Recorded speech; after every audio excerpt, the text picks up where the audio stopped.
एक रहस्यमय video tape जिसे अगर कोई देख ले तो 7 दिन के अंदर उस इंसान की मौत हो जाती है। आखिर ऐसा क्या रहस्य है उस वीडियो टेप में, जानेंगे आज की हॉरर मिस्ट्री कहानी में।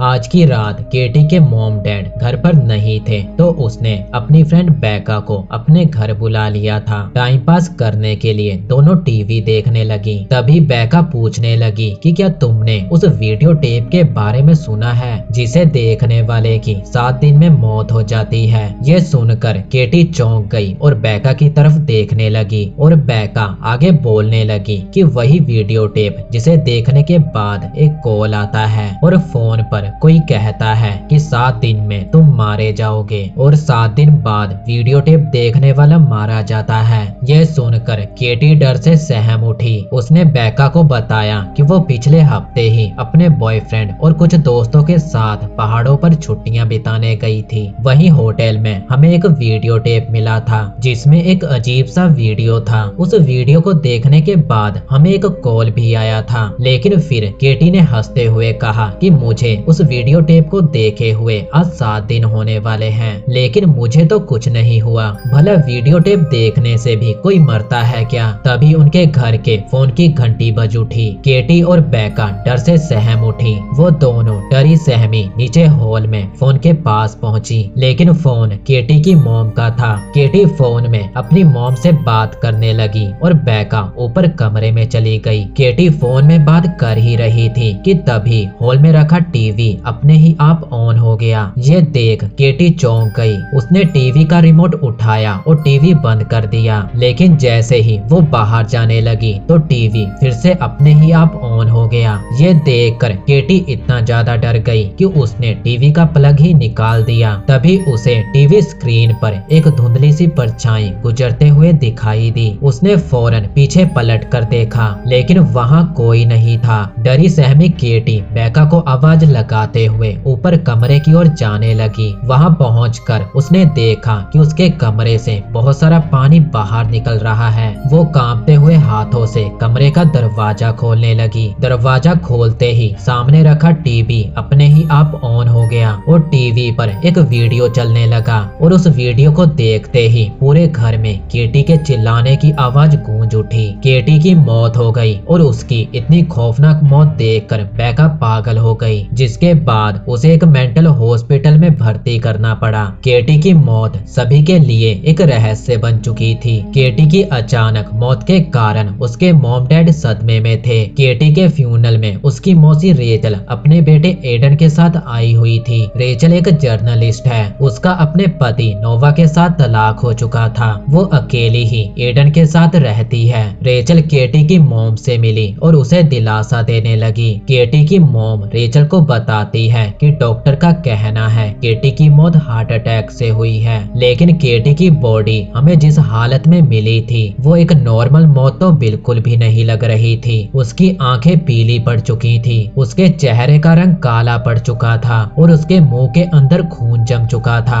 ऐसा लग रहा था जैसे कि उसने कुछ भयानक देखा हो, जिससे वो इतना ज्यादा डर गई कि उसकी मौत हो गई। आगे केटी की मॉम रेचल को कहती है कि केटी तुम्हारे भी तो बहुत करीब थी। क्या तुम्हें नहीं लगता कि उसकी मौत का सच सबके सामने आना चाहिए? जिस पर रेचल ने केटी की मॉम को दिलासा देते हुए कहा कि वो केटी की मौत का सच सबके सामने लाएगी। वहीं पर केटी के कुछ दोस्त भी आए हुए थे। वो सभी गार्डन में खड़े केटी की मौत पर चर्चा कर रहे थे और ये देखते ही रेचल उनके पास जा पहुंची। रेचल ने उनसे पूछा कि क्या केटी की मौत से पहले तुम में से किसी ने केटी के साथ कुछ अजीब होते हुए देखा था? जिस पर केटी की एक दोस्त बताने लगी कि 7 दिन पहले केटी अपने बॉयफ्रेंड और 2 दोस्तों के साथ छुट्टियां बिताने के लिए शेल्टर माउंटेन इन नाम के एक होटल में गई थी, जहां उन्होंने एक वीडियो टेप देखी थी। उस वीडियो टेप को देखने के 7 दिन बाद केटी की मौत हो गई। हैरानी की बात तो ये है कि जिस दिन केटी की मौत हुई उसी दिन उसके बॉयफ्रेंड की भी मौत हो गई और उसके बाकी 2 दोस्त भी कार एक्सीडेंट में मारे गए। ये सारी बातों ने रेचल को सोचने पर मजबूर कर दिया, क्योंकि 4 दोस्तों का एक साथ वीडियो टेप देखना और उसके ठीक 7 दिन बाद सभी का मारा जाना कोई इत्तेफाक तो नहीं हो सकता था। रेचल केटी के कमरे में आ गई और किसी सुराग की तलाश में केटी के कमरे में छानबीन करने लगी। वहीं उसे एक फोटो स्टूडियो की रिसिप्ट मिली। उस रिसिप्ट को देखकर रेचल को पता चला कि केटी ने अपनी कुछ फोटोज प्रिंट करवाने के लिए उस स्टूडियो में दी हुई हैं। अगले ही दिन रेचल रिसिप्ट लेकर फोटो स्टूडियो जा पहुंची। वहां से उसने केटी की फोटोज कलेक्ट कर ली। ये सारी फोटोज वहीं की थी जहां केटी अपने बॉयफ्रेंड और 2 दोस्तों के साथ घूमने गई थी। एक फोटो में केटी का एक दोस्त उस वीडियो टेप को चलाते हुए नजर आ रहा था, लेकिन उसके अगले ही फोटो में रेचल को कुछ अजीब दिखाई दिया। उस फोटो में बाकी सब तो साफ नजर आ रहा था, लेकिन केटी और उसके दोस्तों के चेहरे धुंधले दिखाई दे रहे थे। ये वो फोटो था जो उन सभी ने उस वीडियो टेप को देखने के बाद लिया था। रेचल को समझ नहीं आ रहा था कि सारी अजीब घटनाएं उस वीडियो टेप पर ही क्यों आकर रुक रही हैं। अब रेचल ने इन चारों की मौत को लेकर छानबीन करनी शुरू कर दी। छानबीन करते हुए उसे एक अजीब बात पता चली। उन चारों की मौत रात ठीक 10 बजे हुई थी। 4 दोस्तों की मौत एक ही दिन एक ही समय पर। ये बात रेचल को हजम नहीं हो रही थी। क्या सच में उन चारों की मौत उस वीडियो टेप की वजह से हुई है? इस बात का पता लगाने के लिए अब रेचल को उस वीडियो टेप को हासिल करना था। केटी ने जिस होटल में उस वीडियो टेप को देखा था, रेचल उसी होटल में जाने का फैसला करती है। उसे उम्मीद थी कि उसे वो वीडियो टेप वहीं मिलेगा। वो तुरंत उस होटल की ओर निकल पड़ी। होटल में पहुंचते ही उसने एक आदमी को केटी और उसके दोस्तों की फोटोज दिखाते हुए पूछा, क्या तुम इन्हें जानते हो? ये लोग पिछले हफ्ते ही इस होटल में आए थे। वो आदमी रेचल को बताता है, ये लोग यहाँ केबिन नंबर 12 में रुके थे।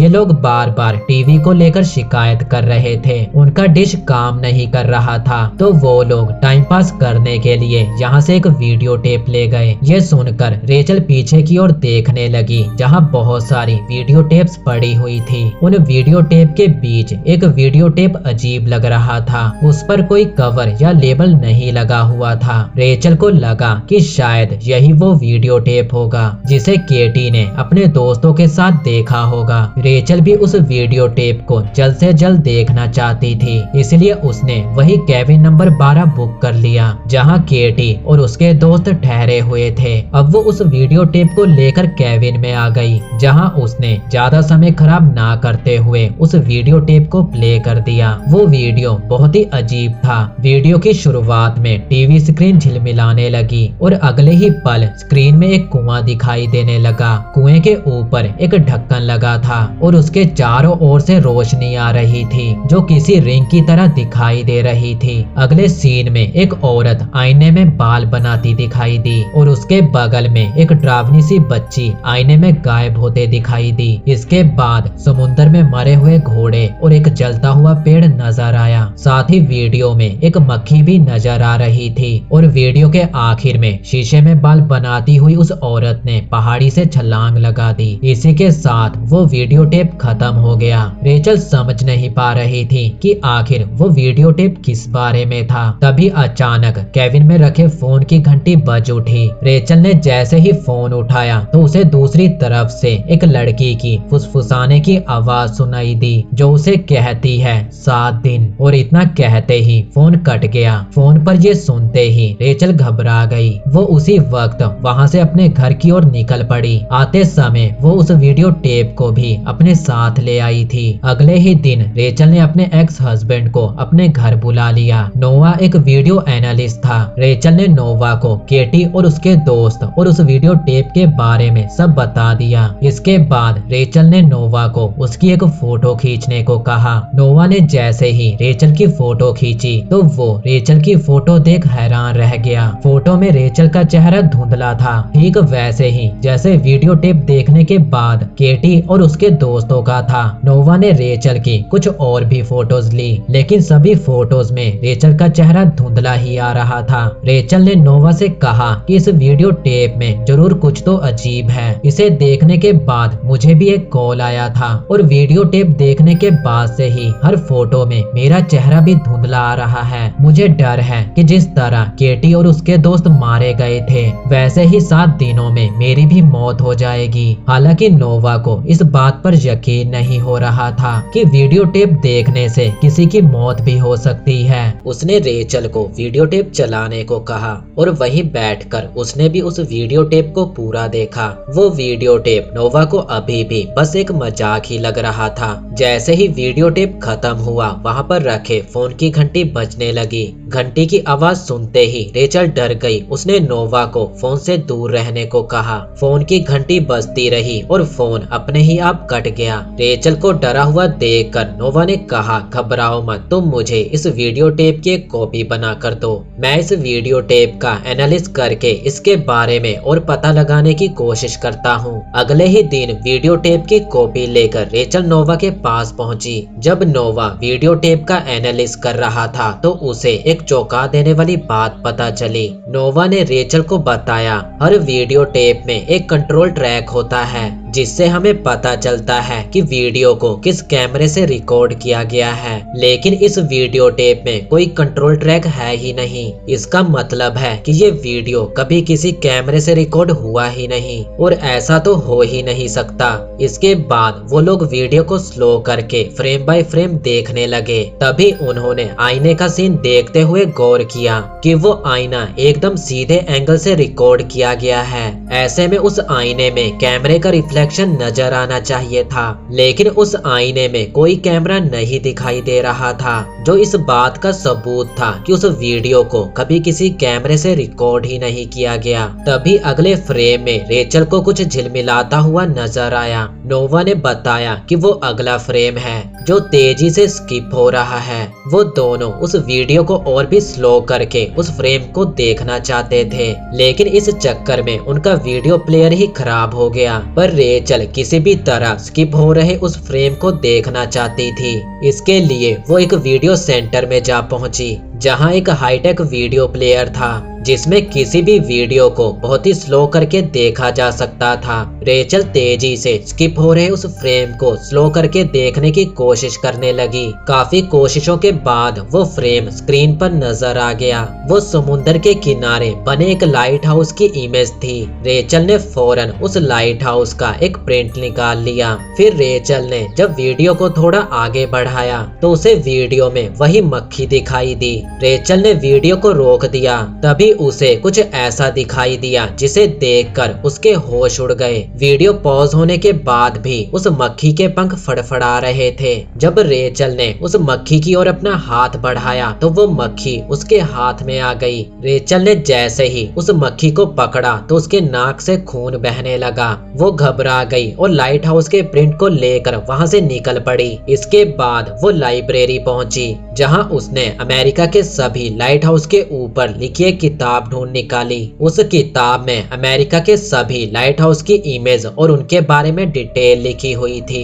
वो अपने साथ लाई उस प्रिंट को किताब में बने सभी लाइट हाउस के साथ मैच करने लगी। किताब में बनी एक लाइट हाउस की इमेज रेचल के प्रिंट के साथ मैच कर गई। उस लाइट हाउस के बारे में पढ़ने पर उसे पता चला कि वो लाइट हाउस मोएस्को आइलैंड पर है। वो इंटरनेट पर मोएस्को आइलैंड के बारे में सर्च करने लगी। सर्च करते समय उसे इंटरनेट पर उसी लाइट हाउस की इमेज दिखाई दी, पर इस पिक्चर में उस लाइट हाउस के सामने कुछ औरतें खड़ी थी। उन सभी औरतों में से एक औरत पर रेचल की नजर ठहर गई। ये वही औरत थी जो उस वीडियो में शीशे के सामने अपने बाल बना रही थी। जब रेचल ने उस औरत के बारे में और भी छानबीन की तो उसे पता चला कि उस औरत का नाम एना मॉर्गन था। एना और उसका पति रिचर्ड दोनों एक नामी हॉर्स ब्रीडर थे। उनका घोड़ों का एक बहुत ही बड़ा फार्म था। उन्हें हॉर्स ब्रीडिंग के लिए कई अवार्ड मिल चुके थे। उनके घोड़े अक्सर चैंपियनशिप में फर्स्ट आते थे,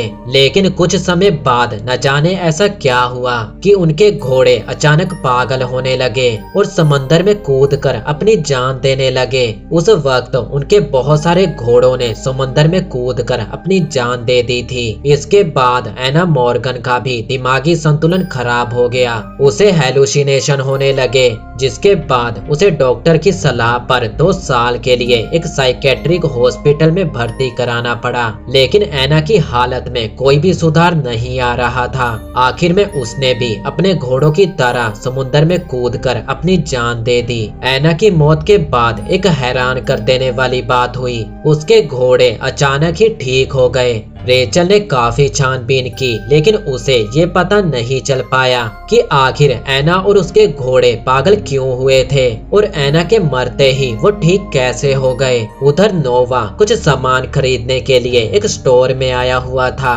वहीं नोवा की नजर उस स्टोर में लगे सीसीटीवी कैमरा की स्क्रीन पर पड़ी। उसने देखा कि उसमें उसका चेहरा धुंधला नजर आ रहा है, ठीक वैसे ही जैसे वीडियो टेप देखने के बाद ली गई फोटोज में रेचल का चेहरा धुंधला आ रहा था। ये देखकर नोवा घबरा गया और तुरंत वहां से निकल पड़ा। छानबीन करने के बाद रेचल को घर आने में काफी देर हो चुकी थी। घर आते ही उसने देखा एडन के कमरे का दरवाजा हल्का सा खुला हुआ है, जिसमें से हल्की सी रोशनी बाहर आ रही थी। वो जैसे ही दरवाजा खोलकर अंदर गई तो सामने का नजारा देखकर उसके रोंगटे खड़े हो गए। उसके सामने ही एक लड़की कुर्सी पर बैठी हुई थी और उसके चारों तरफ बहुत सारा पानी था। रेचल डरी सहमी उस लड़की की ओर बढ़ने लगी। उस लड़की का चेहरा उसके बालों से पूरी तरह से ढका हुआ था। उसने डरते हुए उस लड़की की ओर अपना हाथ बढ़ाया कि तभी अचानक उस लड़की ने रेचल का हाथ पकड़ लिया।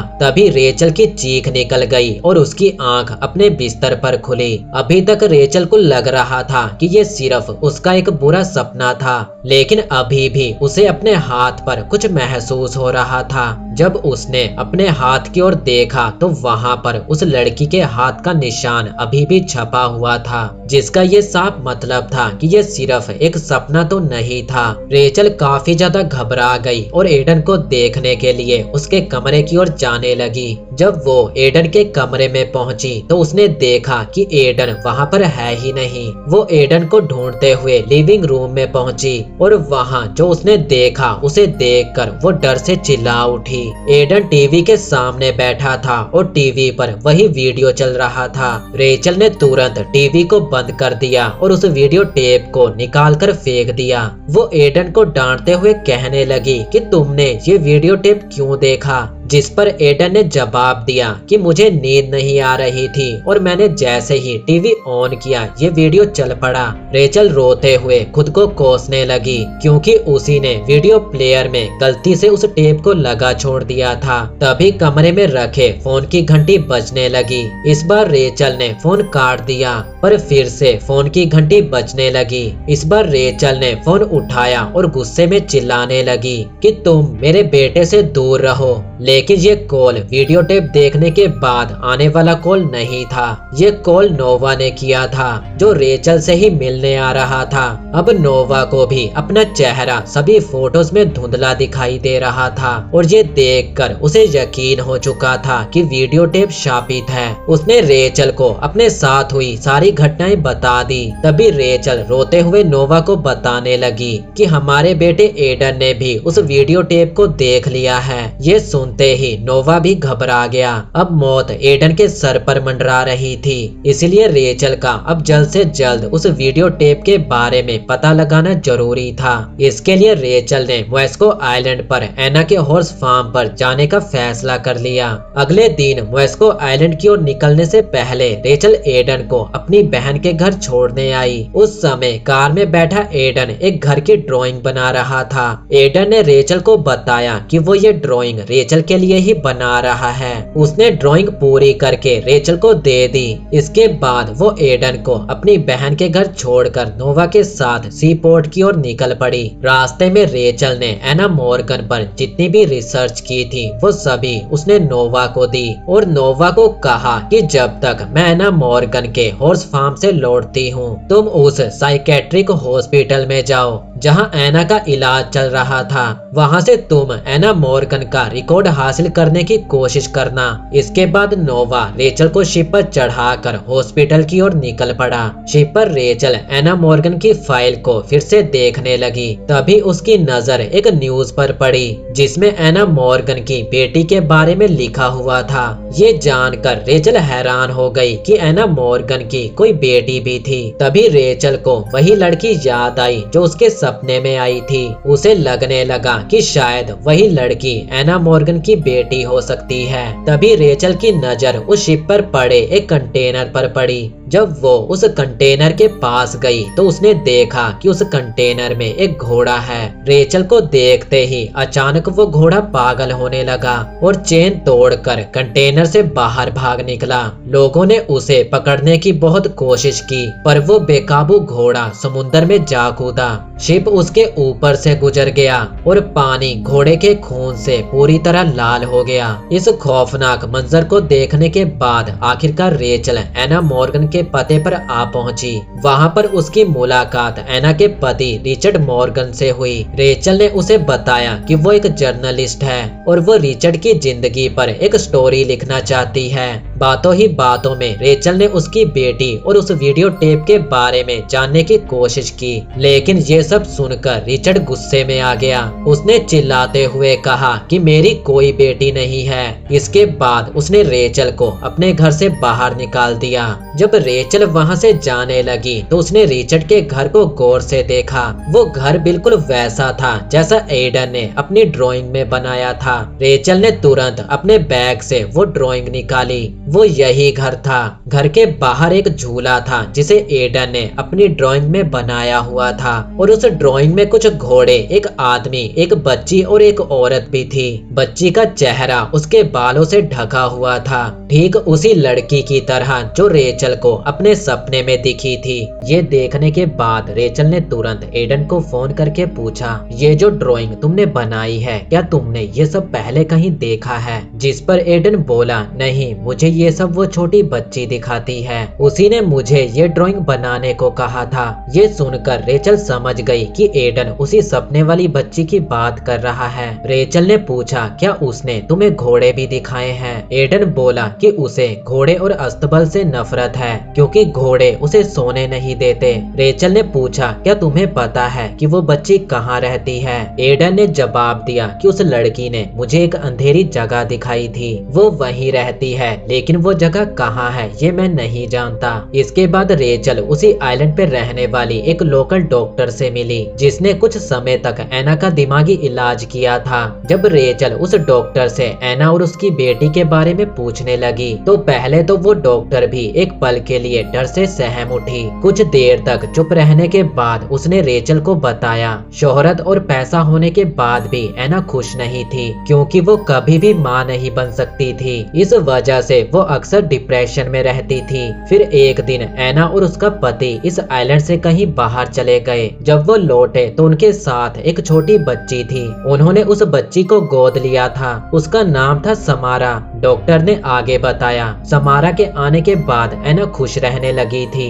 लेकिन उसकी ये खुशी ज्यादा दिनों तक नहीं टिकी। कुछ दिनों बाद एना इलाज के लिए मेरे पास आई। वो एक दिमागी बीमारी से जूझ रही थी। उसने बताया कि उसे हेलुसिनेशन होते हैं, उसे अपने आसपास भयानक चीजें दिखाई देती हैं और ऐसा तभी होता है जब समारा उसके आसपास होती है। एना के साथ जो कुछ भी हो रहा था उसे विज्ञान के नजरिए से समझना मुश्किल था। एना के दिमाग में वो भयानक चीजें समारा ही डाला करती थी। मैंने समारा का भी इलाज किया था। उसमें कोई तो साइकिक पावर थी। उसके आने से मानो जैसे कि इस आइलैंड पे कोई श्राप लग गया हो। लोग दिन बर दिन बीमार होने लगे थे। समारा जहाँ भी होती थी वहाँ कुछ न कुछ भयानक होता था। यहाँ तक कि एना के घोड़े भी पागल हो गए थे। वो अपने आप ही समुद्र में कूदकर अपनी जान दे देते थे। तब मैंने समारा और एना दोनों को ही एक साइकेट्रिक हॉस्पिटल हॉस्पिटल में भिजवा दिया था। समारा जब से इस आइलैंड से गई है, इस आइलैंड पर शांति है। समारा के बारे में ये सब सुनकर रेचल हैरान थी। उधर नोवा चोरी छुपे उस हॉस्पिटल के रिकॉर्ड रूम में पहुंच चुका था, जहां किसी समय एना और समारा का इलाज चल रहा था। काफी ढूंढने के बाद आखिरकार उसे एना की फाइल मिल गई। वो फाइल को देख ही रहा था कि तभी उसमें से एक लिफाफा नीचे गिर पड़ा और उसमें से कुछ एक्सरे रिपोर्ट बाहर निकल आई। जब नोवा ने उस एक्सरे रिपोर्ट को देखा तो वो हैरान रह गया। उस रिपोर्ट में इंसानों के अंदरूनी अंगों की जगह कुछ अजीबोगरीब चीजें बनी हुई थी, बिल्कुल वैसे ही जैसे कि उस वीडियो टेप में होती थी। जैसे कि समुद्र में तैरता हुआ एक लकड़ी का घोड़ा, कब्र में दफन एक लड़की जिसके शरीर में हर तरफ इंजेक्शन लगे हुए थे और एक जलता हुआ पेड़। नोवा ने देखा कि उस लिफाफे पर समारा का नाम लिखा हुआ है, यानी कि वो समारा की मेडिकल रिपोर्ट थी। उस रिपोर्ट को पढ़कर नोवा को पता चला कि समारा के अंदर कोई साइकिक पावर थी, जिसे प्रोजेक्टेड थर्मोग्राफी भी कहा जाता है। इस एबिलिटी से समारा अपने दिमाग में आने वाली किसी भी चीज को बिना कुछ किए किसी पेपर या कहीं भी बना सकती थी। बस इतना ही नहीं, वो अपने दिमाग में आने वाली किसी भी चीज को किसी भी इंसान को दिखा सकती थी, जिससे उस इंसान को लगता था कि वो उस चीज को असल में अपनी आंखों के सामने देख रहा है। नोवा समझ गया कि समारा ने इसी एबिलिटी से अपने दिमाग में आने वाली चीजों को उस वीडियो टेप में डाला था और इसी एबिलिटी से समारा लोगों को भयानक चीजें दिखाती थी, जिससे लोगों को या तो हार्ट अटैक आ जाता था या तो वो खुद की जान लेने के लिए मजबूर हो जाते थे। समारा ने केटी और उसके दोस्तों की जान भी इसी तरह ली थी। इसके बाद नोवा ने उस फाइल को पलट कर देखा। उस पर लिखा था कि समारा के पिता रिचर्ड के कहने पर उसका इलाज रोका जा रहा है। नोवा ने ये सब बताने के लिए रेचल को कॉल किया, लेकिन रेचल के फोन पर नेटवर्क ना होने के कारण फोन लग नहीं पाया। इसके बाद नोवा भी मोएस्को आइलैंड की ओर निकल पड़ा। इधर रेचल एक बार फिर रिचर्ड से बात करने के लिए उसके घर पर जा पहुंची। घर का दरवाजा खुला पड़ा था और रिचर्ड वहां नहीं था। रेचल घर के अंदर आ गई। उसने देखा वहां लिविंग रूम में टीवी के सामने एक बॉक्स पड़ा है। उस बॉक्स में समारा की सारी मेडिकल रिपोर्ट थी। रेचल उन मेडिकल रिपोर्ट को देख ही रही थी कि तभी वहां रिचर्ड आ गया। उसने अपने गले में एक्सटेंशन बोर्ड लटका रखा था। अचानक ही उसने रेचल को उस एक्सटेंशन बोर्ड से मारकर घायल कर दिया। इसके बाद उसने टीवी उठाया और बाथरूम की ओर जाने लगा। तभी रेचल भी लड़खड़ाते हुए उठी और रिचर्ड से कहने लगी, तुमने अपनी बेटी समारा के साथ क्या किया? क्या तुमने उसे मार डाला? पर रिचर्ड उसे अनसुना करते हुए बाथरूम में आ गया, जहां उसने बाथटब और फ्लोर को पानी से भर दिया था और पानी के चारों तरफ उसने बिजली की तार बिछा रखी थी। उसने अपने गले में लटके एक्सटेंशन बोर्ड को बिजली की वायर से कनेक्ट कर दिया। रेचल उसे स्विच ऑन करने से मना कर रही थी, लेकिन रिचर्ड ने कहा कि समारा मुझे कभी भी चैन से जीने नहीं देगी। वो हर समय मेरे कानों में फुसफुसाती है,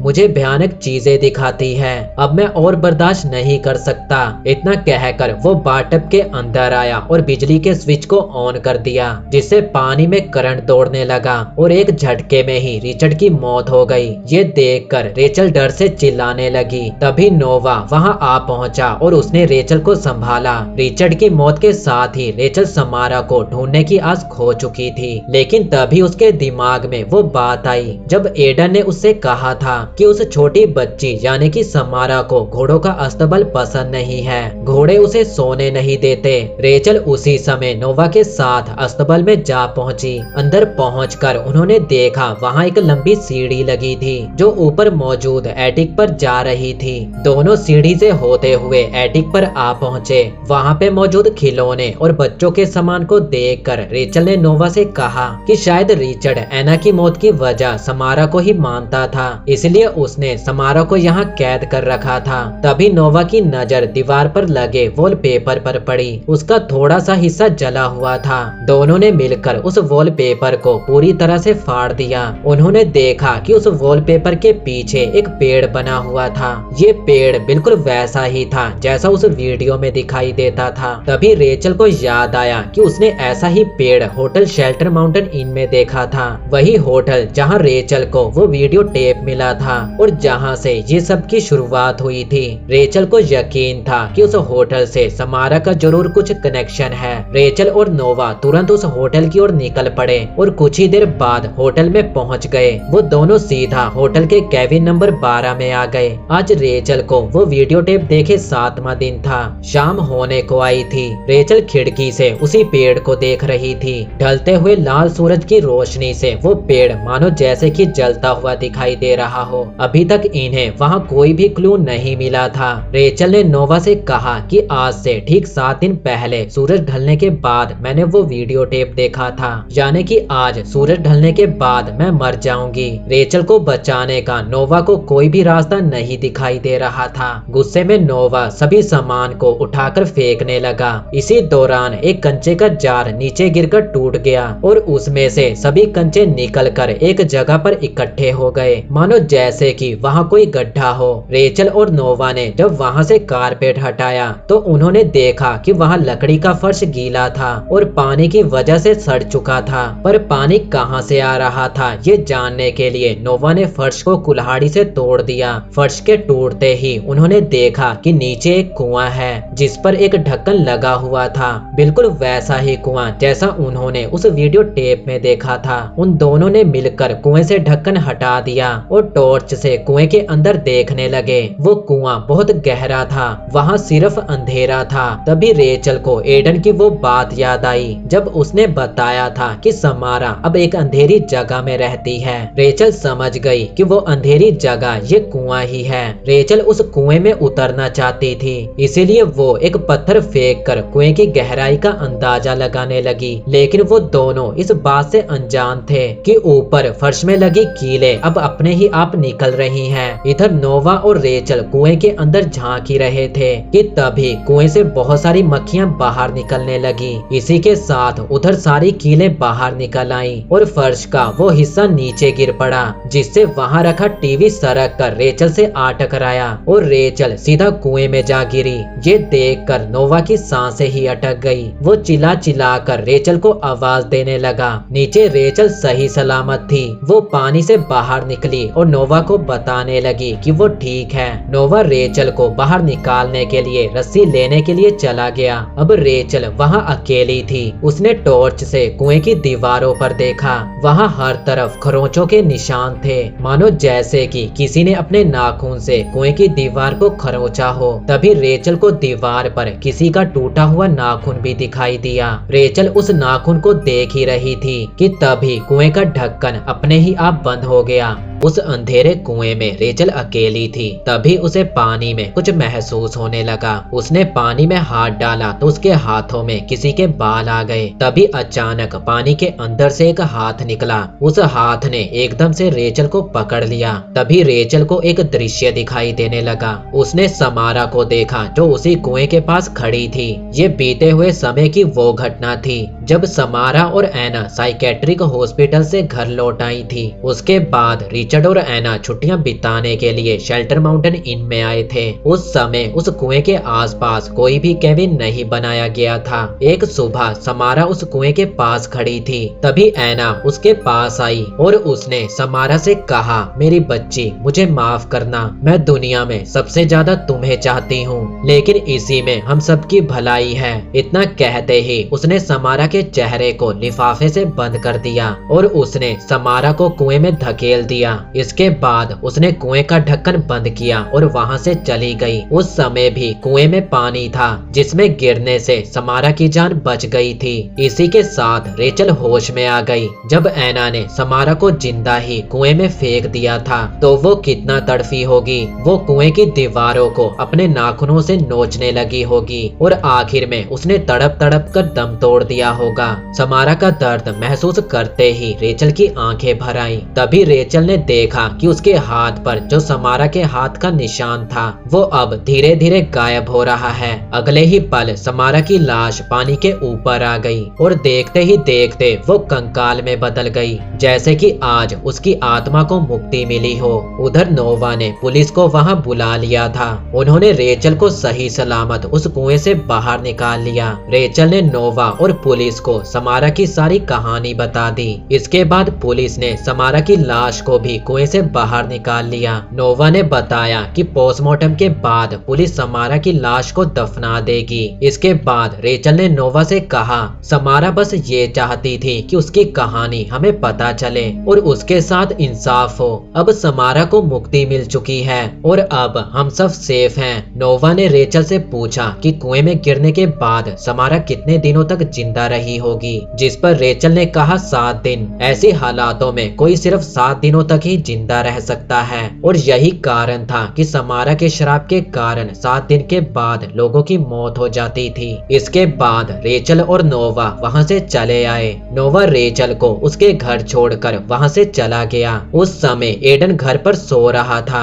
अगली सुबह जब एडन की आंख खुली तो उसने रेचल से पूछा, उस लड़की का क्या हुआ? क्या वो अभी भी उसी अंधेरी जगह में है? जिस पर रेचल ने कहा, नहीं, अब सब कुछ ठीक है। हमने उसे कुएं से बाहर निकाल दिया, अब उसे मुक्ति मिल जाएगी। ये सुनकर एडन डर से बैठ गया। उसने रेचल से कहा, आपने ये क्या किया? क्या आप समझ नहीं पाई? वो अभी तक उस कुएं में कैद थी और आपने उसे आजाद कर दिया। एडन के इतना कहते ही रेचल की नजर एडन के हाथ पर पड़ी। एडन के हाथ पर भी समारा के हाथ का निशान था। तभी एडन की नाक से खून निकलने लगा।